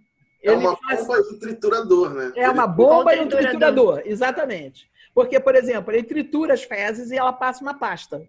Tá? Então, por exemplo, quando você tem o seu vaso, que é de saída horizontal, é claro que por gravidade vai ser muito mais fácil o vertical, ele vai cair direto. Mas quando você tem um vaso horizontal, se ele não tiver um bom caimento, o que pode acontecer? Parar no meio do caminho e dar um entupimento, certo? Uhum. Isso aí é líquido e certo. Tá? É uma questão de lógica. É só você raciocinar que você vai ver que a coisa funciona dessa forma, certo? Líquido não, né? Pastoso e certo. Pastoso. É. Mas de qualquer forma, Mas tem a então, manutenção disso, como é que é? Não é difícil não, cara. Pode ter certeza. Lúcia, Antônio, eu me lembrei da história do seu filho. Você é nojento. Para. Você tem nojo de tudo. Para. Aguento não. Fala, Tatiana. Lúcia, no meu caso, a gente colocou a bacia com a saída horizontal no segundo andar, porque a gente fez um banheiro no segundo andar. Aham. Mas aí a gente teve que levar o piso inteiro para deixar o caimento para ligar o esgoto na coluna de esgoto, que era meio que longe. A gente levou inteiro o piso. Se fosse para estralar esse sanitrite, no caso, eu ainda teria que levar o piso inteiro, porque eu ainda tenho que ligar esse esgoto do sanitrite na coluna de esgoto? Não. Eu não estou entendendo por que você teve que levar o piso. Porque se você vem com o seu esgoto pela parede, você não tem que ter nada no piso. Não foi pela parede, teve que ser a coluna a coluna do esgoto ficava tipo a 8 metros de distância. Então ele saiu pela parede, mas ele teve que descer para fazer o caimento pelo piso. Bom, não sei. Cada caso é um caso. Você teria que croquisar isso. Poderia ter feito pelo andar de baixo e feito... Exatamente, feito um teto de gesso. Entendeu? Sim, mas aí teria que mexer no andar de baixo. E a ideia era não mexer no andar de baixo. Pois é, mas aí é que entra aquela velha história. Porque passaria pelo corredor, pela sala e por um quarto de baixo, do andar de baixo. E aí teria vigas também. Não necessariamente é assim, tá? Porque aí é que entra aquela coisa do profissional e o profissional. Você não deve ter chamado um profissional e você chamou o pedreiro, não foi? Tinha engenheiro. Nossa. Até porque teve que fazer um monte de coisa, né? Mais valia. Aí é complicado, tá? Aí não tinha jeito mesmo. Tinha engenheiro porque foi feito assim mesmo. Antônio, olha a boca. Você está ao vivo e a cores. E isso vai ficar gravado. Ontem eu já falei assim uns negócios que hoje eu aprendi, porque ontem foi a minha estreia, ontem foi a minha primeira aula, hoje é a minha segunda aula, eu já estou tendo um pouco mais de desenvoltura, mas ontem eu estava muito pilhada, certo? E porque é uma coisa difícil, é uma coisa diferente para mim. Eu estou conversando com vocês, olhando. O Miguel fica mandando eu olhar para a câmera, mas eu não consigo olhar, entendeu? Parece que eu estou querendo ver a cara de vocês. Eu sempre converso olhando nos olhos. Então, vocês, como estão aqui embaixo, eu não estou olhando para a câmera. Entendeu? Eu fico olhando para vocês. É um erro, é um vício, digamos assim. Tá? Mas eu tenho tanto medo de viciar e depois não olhar mais na cara das pessoas, entendeu? Porque é uma coisa que me aflige. As pessoas que falam com as outras e olham para o chão, para o céu, para o lado, entendeu? Eu não vejo firmeza nessas pessoas, sabe? Eu gosto de olhar no olho. Professor, não se preocupa não que o óculos faz reflexo, a gente nem vê direito para onde a senhora que tá ótimo olhando. que ótimo que você me falou isso. Posso continuar, então, olhando para vocês? Pode, né? pode. Eu vou preferir. Poxa, muito obrigada. Bom, mas até agora, o que vocês estão achando de tudo que a gente está falando? O que tem? Tá ótimo. Tá indo bem? Tá ótimo. Eu estou atendendo as expectativas ou vocês esperavam uma coisa diferente? Tá ótimo, professor. Isso é muito bom a gente trocar também essas informações, porque a ementa está aí com vocês, tá certo? Então, vocês analisem e verifiquem o que vocês acham que deve ser acrescido, o que vocês acham que é relevante, que é irrelevante, porque eu posso fazer ajustes, entendeu? Por exemplo, aqui, só um minuto, Miguel, aqui, descrição orçamentária. Eu sei que o Antônio e o Bruno, eles já estão carecas de fazer orçamento, mas a maioria não está, certo? Então, eu convidei um ex-aluno, que se tornou um especialista, na época da faculdade ele já fazia isso, e ele se tornou um grande especialista em orçamento. O nome dele é Leonardo Pinto, tá? E ele vai falar para nós sobre orçamento. Eu acho que vai ser uma coisa bastante interessante. Claro que eu não vou ensinar tudo, mas vamos falar quais são digamos assim, as ferramentas básicas, tá? Para que a gente possa trabalhar um orçamento e ter certeza do que está fazendo. A prática, só o dia a dia dá, não tem jeito. Vocês devem saber isso tanto quanto eu. Quando você entra na faculdade, eu não sei quais são os períodos que vocês estão, porque pelo que eu vejo são diversos. Antônio já está se formando, Bruno está na metade, não é isso, Bruno? Não é isso, Bruno Ferraro e Bruno Ribeiro? Você está em que período, Bruno Ribeiro? Eu estou fazendo, acho que o antepenúltimo. Antepenúltimo, 8º período. Isso. Andresa também deve estar no 8º período, não é isso, Andresa? Mariane, você também deve... Você eu não conheço assim muito. Você está em que período, Mariane? Não estou ouvindo, você tirou o som? Eu estou no 7º. 7º. Tatiana? Eu tô, mas estou voando, eu não tenho um período certo. Você é aquela aqui. Tá. Bruno, você está em que período? De verdade. Acho que é 7º, não é isso? Eu estou no 7º, 7º. Karina, você está em que período? Eu também já me perdi, mas eu estou fazendo fundamentos agora. Então, está no 8º, 9º. Davi também já está lá no final. É o 8º, 9º também. Isso. Patrícia, também está no 9º. Thaís deve estar no 4º, 5º período, não é isso, Thaís? Isso, professora. Então, para vocês terem uma ideia, Antônio, você está voando também ou está no 8º, 9º? Bota o som. Eu sei lá, eu estou no período ruim. Que período ruim é esse? Ainda falta um monte de coisa. É o período pipoca, aquele que salta daqui para ali, Coelhinho. Falta um ano e meio, no mínimo. Então está no 7º período, vamos dizer assim. Por aí. Mais ou menos por aí. Então, vocês reparem que vocês já passaram por muitas coisas. Então, já tem uma noção disso tudo que eu estou falando, concorda? Por isso é que a gente está perguntando. Por exemplo, Antônio e Bruno Ferraro também já conhecem planejamento de obra, tá certo? Já sabe como é que você vai trabalhar a execução, você vai planejar a sua obra, tá certo? A gente pode falar, como vamos falar de novo, junto com os especialistas e depois à parte, sobre os projetos, como é que a gente elabora, como é que a gente faz, como é que você faz cada coisa dessa. Nisso eu sou razoavelmente boa, entendeu? Tenho uma bagagem bastante grande e acho que posso ser de grande utilidade para vocês. Modéstia à parte, né? Claro.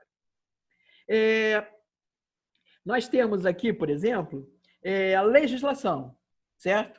Essa legislação, legislação de obra, exercício, etc. e tal, também vamos ter um especialista para falar sobre isso. E vamos discutir passo a passo. Prática processual e contratos, eu estou tentando conseguir um advogado que venha falar sobre a gente. Isso é uma coisa importantíssima, tá? Quando você vai fazer um contrato, você tem que levar em consideração todos os prós e todos os contras, e você tem que estar com isso muito bem amarrado. Porque quem trabalha já sabe que para ser lesado é um pulo. Se você não tem tudo descrito, passo a passo, como você tem que fazer, o que você tem que considerar, você tem a grande chance de ser lesada. Infelizmente, nós trabalhamos com pessoas que muitas vezes elas não são honestas, elas não são claras nos seus propósitos.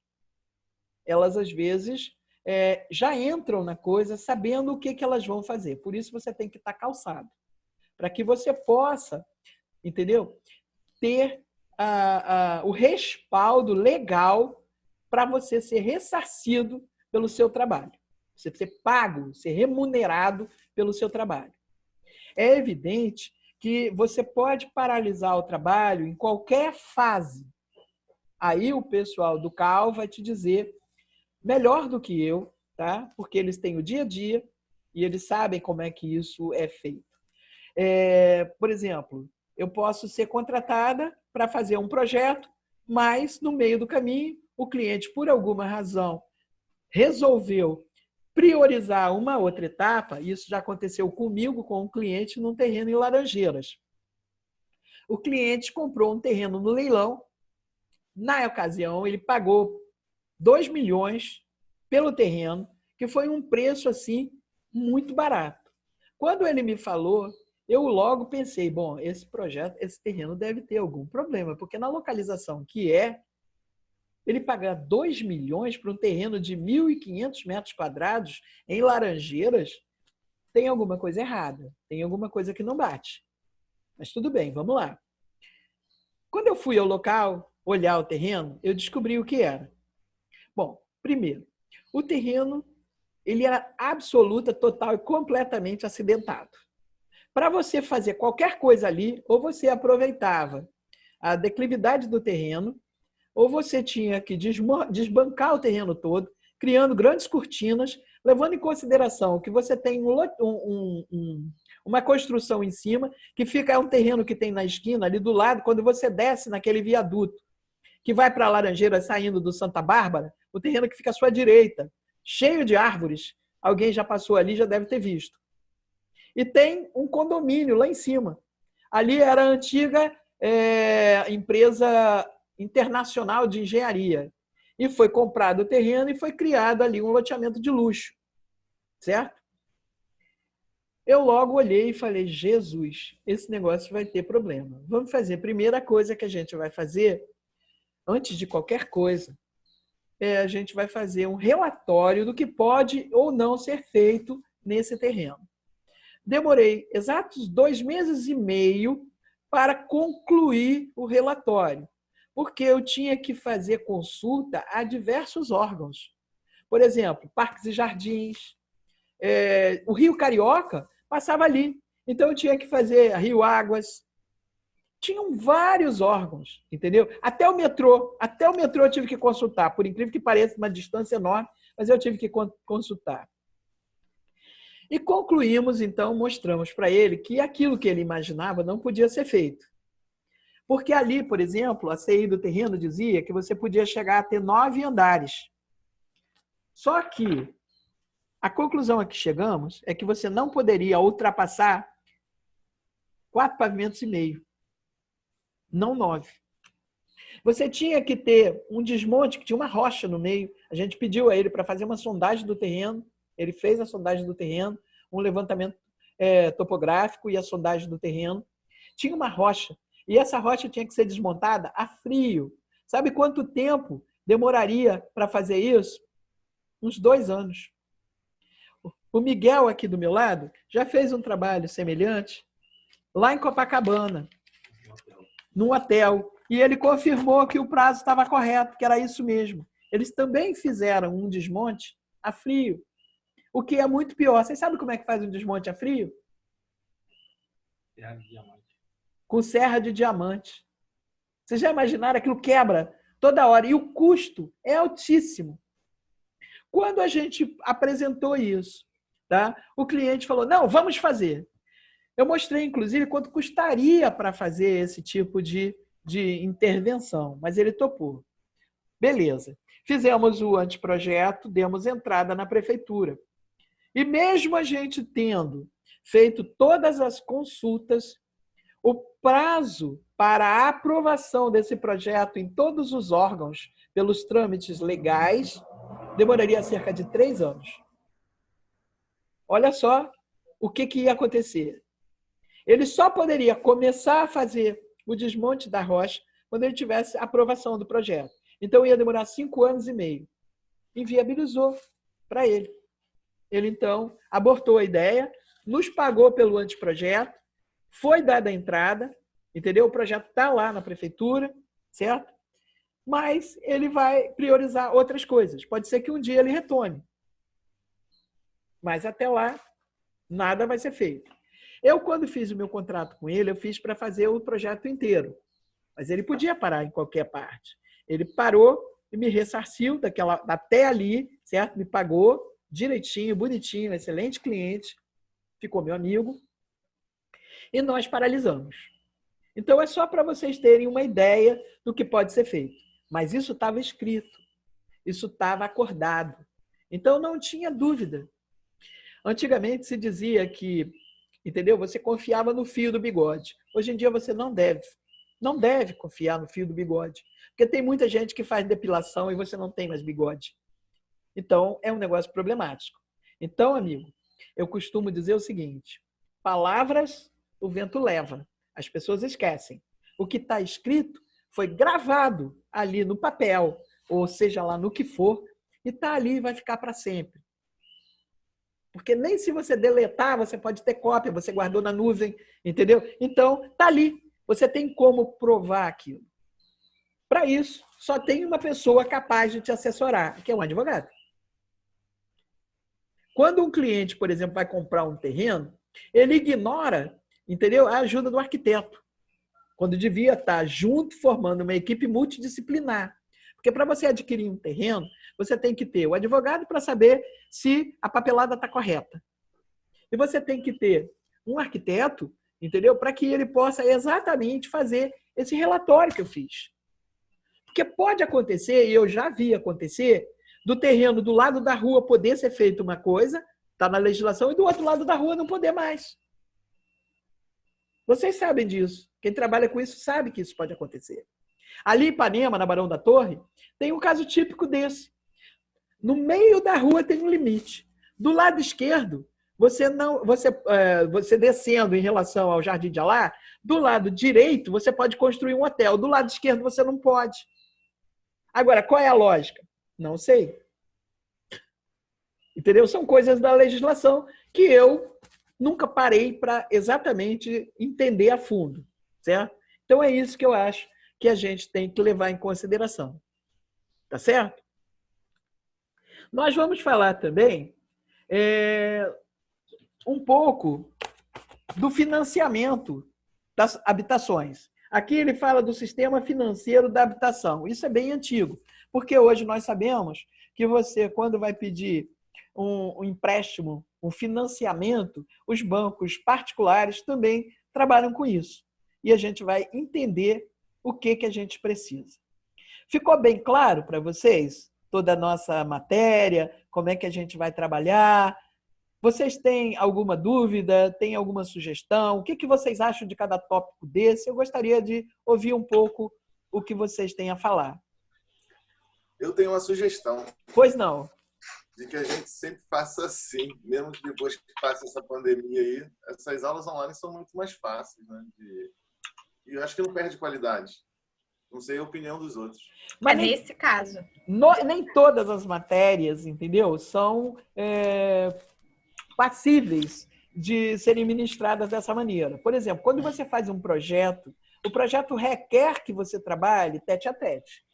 Não, Porque fica muito complicado, entendeu? Você trabalhar online. Porque você não pode fazer a intervenção. Inclusive, eu estou estudando aqui com o Miguel como é que nós vamos fazer. A gente já chegou a uma conclusão. Os alunos vão projetar e eu vou, do lado de cá, entendeu? Com a minha canetinha, mostrar onde é que está o erro. Mas isso vai ser uma coisa, vamos dizer assim, eu vou testar. Eu não tenho certeza do que vai acontecer, certo? Eu estou cheia de boa vontade, eu estou disposta a... Estou dando o meu melhor, vou dar sempre, vocês me conhecem o suficiente para saber que eu vou me empenhar para fazer o melhor, certo? Mas eu não tenho certeza do resultado final, porque fica muito vago, entendeu? Ainda me passa a sensação de um filme, é como se eu estivesse vendo um filme e que quando acabou eu desligo, entendeu? E eu vou ficar ruminando. Professor, eu entendi o que ele quis dizer. Eu acho que assim, eu realmente estou fazendo aula de projetos interiores online e realmente não é a mesma coisa. Mas uma aula como essa não perde em nada a qualidade da aula. Eu acho até que a gente continua tendo o contato de poder conversar, poder debater e a gente não pode continuar tendo normal. Acho que não, querida, foi até boa. Foi excelente. É isso que eu estou falando. Algumas aulas, entendeu? Elas são fáceis de você manter. Mas quando você tem que ter uma colocação de projeto, seja ele qual for, seja de interiores, de paisagismo, de urbanismo, etc., você tem que estar ligado com o aluno. Eu posso, por exemplo, dar uma aula de teoria, posso, por exemplo, dar uma aula de história, posso dar essa de prática, de exercício e prática profissional, posso dar aula de metodologia, entendeu? Sem o menor problema. Ninguém está dizendo o contrário. Eu até endosso o que você está falando. Eu acho que ela é muito possível, sim, da gente fazer. E ainda digo mais. Essas aulas vão ficar gravadas, tá? Vão estar disponibilizadas no meu canal no YouTube, no canal da faculdade, para que vocês possam acessar quando vocês quiserem. Hoje foi, assim, digamos, um tete-a-tete inicial, onde a gente está discutindo ponto a ponto a matéria. Mas ela vai ficar disponível para que vocês possam tirar dúvidas. E vamos ter o nosso canal no WhatsApp aberto para qualquer dúvida, qualquer discussão. Tudo que vocês precisarem, vocês vão me perguntar e eu vou responder. Eu acho que isso está obrigando, não a mim, que eu sempre disponibilizei o meu WhatsApp, quem já foi meu aluno sabe disso. Eu disponibilizo meu WhatsApp, o meu e-mail, entendeu? Faço grupos, certo? E mando material para o grupo, entendeu? Só que agora eu estou concentrando tudo no meu canal do YouTube. Eu vou concentrar tudo lá. As informações, entendeu? Todas essas que eu passava para vocês, eu vou colocar lá. Tudo que vocês precisarem saber, vocês vão buscar lá. O meu canal chama Pesquisarque, certo? E ele foi criado realizando um antigo sonho meu de ter um espaço onde nós pudéssemos discutir, tá, arquitetura de uma maneira geral. Seja ela conceitual ou seja ela prática. E eu conto com a colaboração de vocês. Esse é o meu canal. Tá vendo aí? Eu estou começando a montar ele agora. Eu só tenho um vídeo, entendeu? A aula de ontem, tá lá de projeto. Se vocês quiserem assistir, é só acessar, não tem problema. E o Miguel fez uma brincadeira. Olha só o que o Miguel colocou ali. Ele falou, dá uma risadinha bonitinha. Aí eu mostrei os dentes. Olha lá o que ele fez. Ele colocou no meu canal. Olha que maldade. Olha isso. Já pedi para ele tirar e ele não sabe tirar. Olha só. Tô ferrada. Olha lá. Mas, entendeu? Tá aí disponível para vocês pesquisarem, tá? Eu espero colocar bastante material no Pesquisarque, certo? Para que a gente possa estar discutindo e estar acrescentando coisas novas todos os dias para que possa ajudar vocês profissionalmente. Bom, Alguém tem outra sugestão? Eu gostaria que vocês falassem. Antônio já falou. Se tiver alguma mais, pode falar, Antônio. Sinta-se à vontade. Aqui a tribuna é livre, sempre foi, sempre será livre. Porque se tem uma coisa que eu acho que é fundamental, tá? É aprender com as pessoas. Porque cada um de nós tem uma vida diferente. E sempre vai ter alguma coisa para acrescentar ao outro. É preciso que você tenha, antes de mais nada, disposição e humildade para ouvir. Porque ninguém sabe nada. A gente está aprendendo todos os dias. E eu agradeço todo o ensinamento que vocês puderem me passar. Eu realmente agradeço. Alguém mais tem alguma coisa para acrescentar, para falar? O que vocês acham? Lúcia, Davi aqui. Eu concordo com o que o Antônio falou. Eu acho assim, você dá outras matérias na faculdade que eu acho que requer essa atenção. Não dá para fazer um projeto, a verdade é que assim, não dá para ter aula de projeto online, é bem complicado. Agora, essa sua aula que a gente está fazendo sábado, que na verdade é uma troca de informações, em que a gente vai fazer, na verdade, é uma troca e uma grande pesquisa sobre todos os assuntos que tem na ementa, né? Então, assim, eu acho que se a gente pudesse manter ela online, eu acho que seria muito bom, entendeu? Não, acho com certeza. E ainda mais agora que, assim, a gente está nesse período complicado e, assim, já até uma forma, a gente, assim, eu acho até você, né, tá se informatizando mais, né? Então, assim, é uma oportunidade. Tudo na vida a gente tem uma oportunidade para aprender alguma coisa nova. Então, assim, eu acho legal, pelo menos essa matéria de sábado. O restante, eu acho que as outras ministradas, até que eu não faço com você, mas, assim, eu acho que é mais complicado. Agora, essa é uma boa ideia que o Antônio teve. A gente poderia manter. Sim. Você conseguiria, ninguém se deslocaria, a gente conseguiria trocar as informações. Não, mas acho até que o aproveitamento é melhor, pô. Também acho. Você fica descansado aqui, liga o computador. É como se eu estivesse na minha casa, me teletransportasse lá para a faculdade e acaba a aula, me teletransporto para cá. É verdade. Não, mas então, olha só, o desgaste é menor, o aproveitamento é maior, porque a gente está mais apto no momento para isso, para absorver isso. Não, eu concordo com vocês. E pelo menos esse período, essas aulas serão assim, porque a gente não tem previsão de volta. Uhum. É verdade. Entendeu? Na pior das hipóteses, se precisar, prova, a gente marca uma aula presencial. Não, olha só, isso aí foi até bom você falar. Vocês, tirando o Davi, acho que só você que estava presente nas outras aulas. Ou você também estava, Bruna? Eu não me lembro. O Davi, eu sei que estava, tá? O Davi foi as duas aulas primeiro. Você também estava, Tatiana? Não. Tá, então só o Davi que estava presente nas duas aulas que eu já havia dado. Bom, deixa eu explicar a vocês. Qual é a avaliação do nosso trabalho? Vai ser o seguinte. Eu vou fornecer todos esses subsídios e cada um de vocês vai montar uma pequena empresa com as normas que vocês querem para estabelecer nos seus próprios escritórios de arquitetura. Entenderam? Então, eu acho que isso é muito interessante, porque a gente vai se obrigar a fazer uma norma de conduta profissional. Como que eu quero elaborar os meus projetos? Qual vai ser o nível? Entendeu? Qual vai ser, por exemplo, a ferramenta que eu vou utilizar? Os meus vão ser em CAD, vai ser Revit, vai ser isso, vai ser aquilo. Por exemplo, eu vou fazer orçamento. Que planilha eu vou usar? Qual é a metodologia que eu vou usar? Eu acho que a coisa é por aí. Entenderam? Inclusive, vocês já podem começar, entendeu? A fazer uma sinopse disso. Tá certo? E a gente vai discutindo aqui, passo a passo. O que vocês acham da ideia? Porque, na verdade, como isso a gente está fazendo empírico, entendeu? Uma coisa assim, vamos dizer assim, eu não sei se vai dar certo, eu estou sentindo, entendeu? Eu quero fazer o melhor que eu posso, mas eu não tenho certeza de se vai dar certo ou não. Vocês nós estamos fazendo um piloto, tá certo?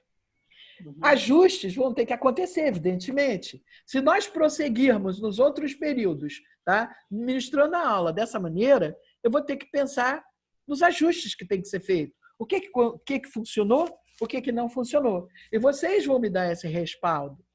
porque vocês estão no mesmo barco que eu.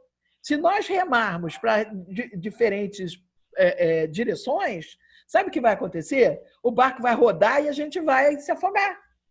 Então, vamos ter que todos nós, entendeu? Remar na mesma direção, com o mesmo propósito. Eu acho que isso é muito bom, porque essa interação ela é fundamental na nossa vida, no nosso dia a dia. E olha, ainda vou dizer uma outra coisa. Profissionalmente, eu acho que isso vai fazer com que a gente cresça, porque a gente vai estabelecer uma relação, entendeu? E vai disseminar isso, porque aí você vai dar uma consciência diferente a cada um. Cada um de nós vai saber o que o outro pensa, o que o outro acha, o que o outro deseja, como ele age. Eu acho isso muito bom. Eu estou sendo muito honesta com vocês. O que vocês acharam dessa proposta da gente montar, digamos que seria um caderno de encargos, vamos chamar assim, do nosso escritório? Eu acho que é muito legal. Seria bom. Como é que você, por exemplo, eu não faço Concordo. Eu não faço, por exemplo, a parte legal. Mas eu quero saber como faz, porque pode acontecer de eu precisar fazer. E como é que eu vou fazer? Eu vou ter que contratar alguém para fazer? E se essa pessoa, se você não tiver um mínimo de conhecimento, como é que você pode saber se ela está te dando o que você precisa? Professora, fala. Seria tipo um termo de referência? Assim? Exatamente. É um caderno de encargos, um termo de referência. Para que você possa saber, no dia a dia, o que você precisa ter no seu escritório para que ele funcione. Eu acho que isso é muito bom. Eu não sei o que vocês estão achando. Antônio está concordando. Né, Antônio? Aham. Acho Professora. Oi. Fala. E aí, cada um faria o seu ou faria todo mundo? Não. Olha só. Nós vamos ter princípios que são básicos. Por exemplo, ética profissional não se discute. Você tem a ética, entendeu? Por exemplo, a gente vem se debatendo há alguns anos quanto às RTs. Não é RRT, RT, Reserva Técnica, certo? O que veio acontecendo ao longo dos anos? Vários colegas cobram um preço baratinho porque eles vão se locupletar com as RTs. Então, ele cobra de cada uma pessoa que for prestar serviço para ele um adicional. Olha, reserva meus 10%, reserva isso, reserva aquilo, reserva aquilo outro. Aí você para pensar, isso é ético ou isso não é ético? Isso não é ético. Porque se você tem, entendeu? Uma tabela de honorários, você não precisa praticar 100% dela. Mas é necessário que você se baseie nela para que você não lese os seus colegas. Porque não entendi, professora, não entendi. Como assim, Davi? Não entendi o que você falou dessa questão dos 10%, da RRT e da RT. Não, eu estou falando da RT, eu não disse RRT, eu disse RT. Tá. Reserva Técnica. Sim. Tá? Recebe em cima das lojas. Exato. Por exemplo, eu especifiquei um piso X. O cara da loja vai me dar 10%. Eu escrevi... Não, entendi. Perdão.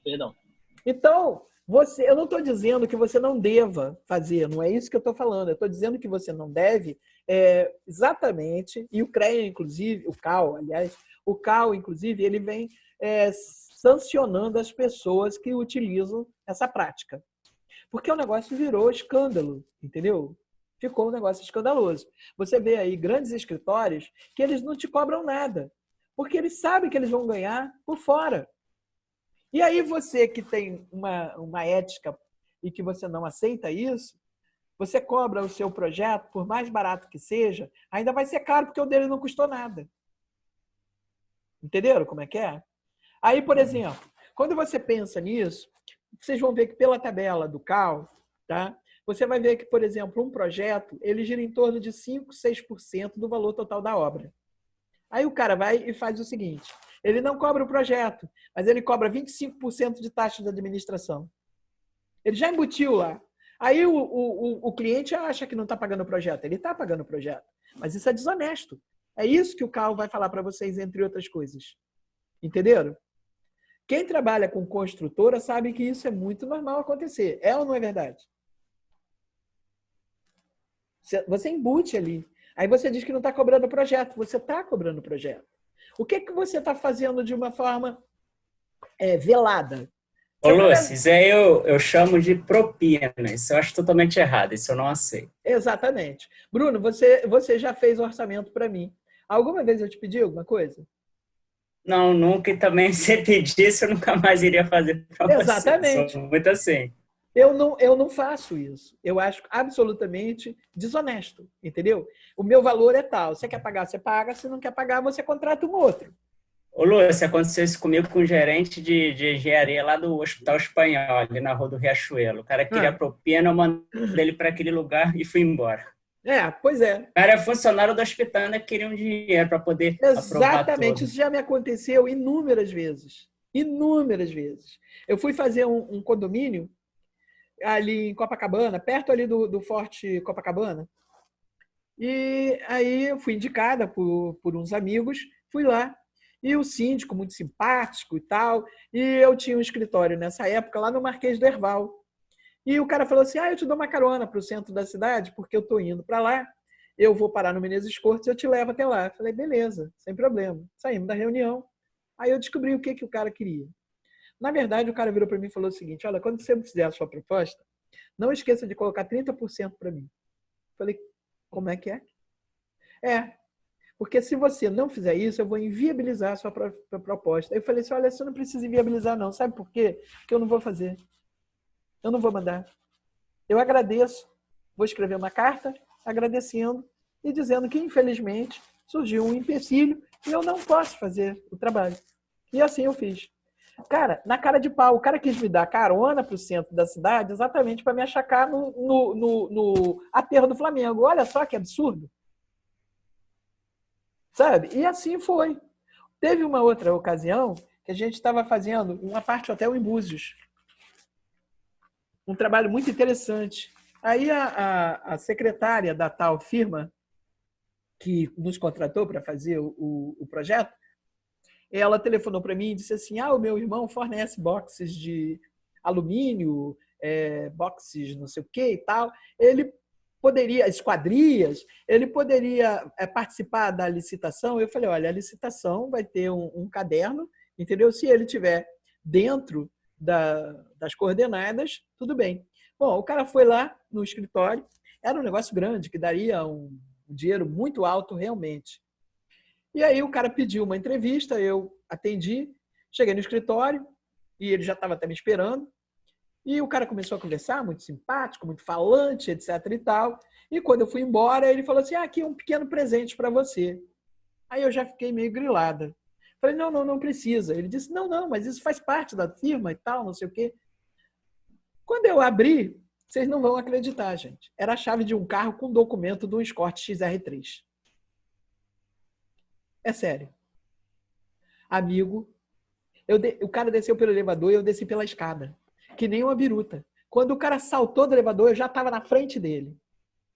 Olha, eu só não bati no cara, porque o cara era muito grande, mas eu falei horrores para ele. Vocês já imaginaram que absurdo isso?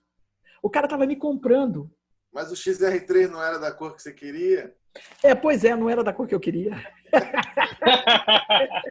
Antônio é muito bobo. Eu queria vermelho, era verde. Gente, isso é verdade. Bom, nós já estamos chegando aqui quase no final da nossa aula, tá? Miguel vai padecer de novo para editar, porque a gente viu que aula acima de 1 hora, para fazer a edição, ela demora 5 horas. Só para vocês terem uma ideia. Aí a gente tinha até pensado em fazer 40 minutos, dava uma pausa, fazia mais 40 minutos, dava uma pausa, fazia 40 minutos. Só que a gente prolongou, foi de novo. Das próximas nós vamos fazer isso, porque vai ficar mais fácil a edição. Alguém mais tem alguma sugestão ou vocês preferem pensar e mandar isso por escrito para que a gente possa até registrar? Porque vai ficar tudo registrado aqui, tá? Vai ficar tudo registrado aqui. As solicitações, as aulas, as presenças, tudo está aqui nessa sala. Alguém saiu. Tá? 2 pessoas saíram. Não. É 11 e 10. Então, aqui tem duas aqui. Quem saiu? Não sei. Bom, tá aqui gravado. Quem foi a gente vai ver, tá certo? Thaís está ali. Vocês têm mais alguma coisa? Querem falar mais alguma coisa? Ou preferem fazer o que eu falei? Professora, eu só tenho uma dúvida. Semana que vem a gente vai ter aula? É lógico. Normal? Olha só, você não acha que você está tendo feriado demais? Não, só tô perguntando para poder me planejar. É lógico que sim, você não tem feriado. Era feriado da Páscoa, assim, entendeu? Mas a gente está numa situação atípica. Não tem feriado. A gente vai ter aula normal, 10 horas da manhã, entendeu? Tudo bonitinho. Certo? Tá. Obrigada. Eu acho que na próxima semana, inclusive, vai ser o pessoal do CAL que vai falar para nós. E durante a semana eu vou verificar com eles a possibilidade, tá? Eu vou falar com a gerente e ver direitinho. Porque nós combinamos o seguinte, eles gravariam a aula para que eles não fiquem presos aqui, eles gravariam a aula e depois nós apresentaríamos a aula, vocês fariam as perguntas, tá? E a gente enviaria as perguntas, vamos fazer uma edição, porque pode a dúvida de um pode ser a dúvida de todos e às vezes a pergunta é feita de forma diferente, mas a resposta é única e a gente vai dizer as perguntas foram tais e as respostas foram tais, certo? Para disponibilizar e fazer uma coisa mais dinâmica. Porque o que eu não quero é fazer uma aula maçante. Isso eu não quero. Tá? Eu quero fazer uma aula dinâmica que mantenha o interesse de vocês. Claro que ninguém vai ficar aqui falando, entendeu? Pomposamente. Não, vai ser um negócio descontraído, como foi hoje, mas tem que ser objetivo e tem que ser estimulante. Tá certo? Eu agradeço a presença de vocês. Tá? Eu acho que a aula foi bastante produtiva, é a minha opinião, não sei o que vocês acharam, tá? E eu acho que a tendência é melhorar. Hoje foi a inauguração. Digamos, hoje foi assim, o marco zero, né? É daqui para melhor. Se vocês tiverem alguma sugestão para melhoria, por favor, mandem. A gente está aqui para ouvir, para somar. Eu não sou melhor, eu não sou pior. Somos todos iguais, estamos todos no mesmo barco, remando para o mesmo porto. Certo? Muito obrigado a todos e um beijo no coração de cada um. Tchau, Valeu, professora. professora. Obrigada a você, Valeu, gente. professora. Beijo. Tchau.